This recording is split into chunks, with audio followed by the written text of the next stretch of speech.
It's a strange contradiction, isn't it? We hear constantly that we're living through a loneliness epidemic. And yet, for some of us, the most powerful move we've made lately is to intentionally create distance, to walk away. And the wildest part? The result isn't loneliness. It's peace. So let's get into the psychology behind why you chose that peace over people. I mean, really, does this hit home for you? That moment you looked at a text or a call, and something inside you just said, nope, not anymore. And in that silence that followed, there wasn't a void.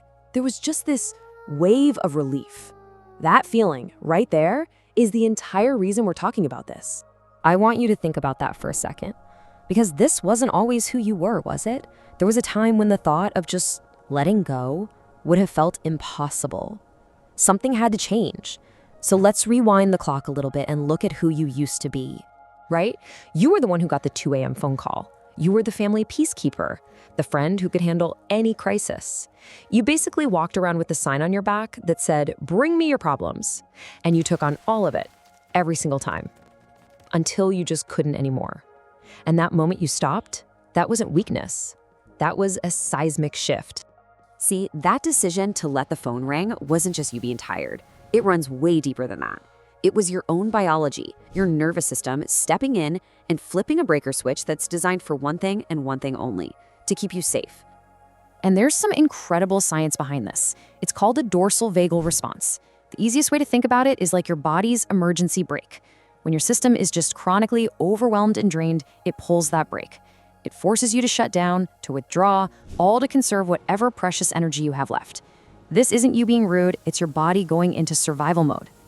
And that's the absolute key takeaway here. Your body recognized that your energy isn't an infinite well, it's a finite resource. And it saw the constant drain as a threat, not a bear in the woods, but a threat to your very well-being. And it did what it had to do to protect you. That isn't a flaw in your character, that's a deeply intelligent system at work. Okay, so that raises a pretty big question. Why did your nervous system learn to see people as a potential threat to your energy in the first place? Well, to figure that out, we usually have to go back and look at the original blueprints, the ones that were drawn up when you were a kid. This is such a common pattern, it actually has a name: emotional cutoff. It's this idea that maybe, as a child, you learned that getting close to people was complicated, that love came with a side of chaos, that affection could be unpredictable. You learned to read the room before you could even read a book because you had to. So please, hear this. That tendency to keep a bit of a distance isn't some flaw you need to fix. It was a brilliant strategy. It was a survival blueprint that a much younger version of you created to feel safe in a world that felt chaotic. And that blueprint has kept you safe for a very, very long time. But here's where it gets tricky, right? How do we use that old blueprint in our adult lives? Because there's a world of difference between protecting yourself and completely isolating yourself. And this all comes down to one critical distinction. Are you building walls or are you setting boundaries? And honestly, this distinction changes everything. Think about it. Walls are built out of fear. They're rigid, they're high, and they keep everyone out, the good, the bad, everybody. But boundaries are different. They're built from self-awareness. They have gates, they're flexible, and they're not there to isolate you. They're there to protect your peace. And the stakes for getting this right are incredibly high. We're not just talking about emotional health. Building walls has a real physical cost. The CDC has shown that prolonged isolation, the kind that comes from those walls, significantly increases your risk of things like heart disease and stroke. So yeah, knowing the difference here is absolutely crucial. So, how can you tell the difference in your own life? Well, here's a really simple litmus test. After you created that distance, how did you feel? If you cut someone off and the immediate, overwhelming feeling was relief, like a weight was lifted off your chest, that's not isolation. That's your nervous system confirming you just did something protective. You just set a boundary.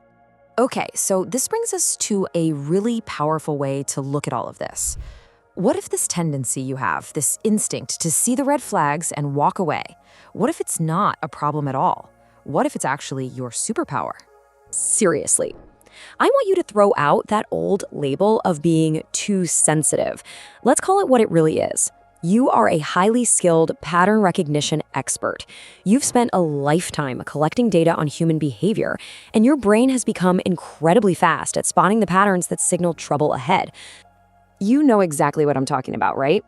It's that friend who is suddenly your best buddy when they need a favor, or that partner who showers you with affection only to pull away completely a week later. You don't even need to think about it consciously anymore. You just feel the pattern starting up again. And this isn't just some nice idea. There's hard science to back it up. Research published in Nature Neuroscience found that experiencing stress early in life can actually supercharge the brain's threat detection circuits. So no, you're not paranoid. Your brain is literally better wired than most to see trouble coming from a mile away.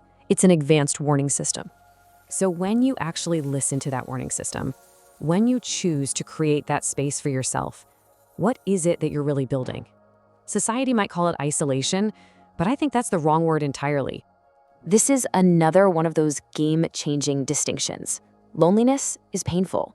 It's the absence of the connection you desperately want. But solitude is a choice.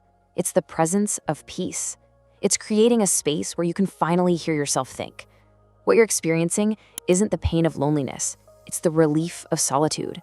And this, right here, is probably the most important reframe of all. People might look at your life and think you're running away from relationships, away from commitment, away from problems, but that's not the truth. The truth is you are running toward something. You are running toward peace. You're running toward your own sanctuary. So if the goal is to build that sanctuary, what does a truly happy life even look like? Well, what if I told you one of the longest, most comprehensive studies on human life ever conducted, we're talking 75 years of research, gave us one crystal clear answer. For 75 years, Harvard tracked the lives of hundreds of people. And at the end of it all, the single greatest predictor of their happiness and health wasn't how much money they made or how famous they were. It wasn't even about how many friends they had on their contact list. It was the quality of their closest relationships. Your instinct to be selective isn't antisocial. It is, quite literally, the secret to a happy life. Which leaves us with one final question, a question that puts all the power right back in your hands. You fought hard to create this peace. It's valuable. It's your sanctuary. So the only question left to answer is, who deserves access to it? Who has earned the right to be there with you? You get to decide.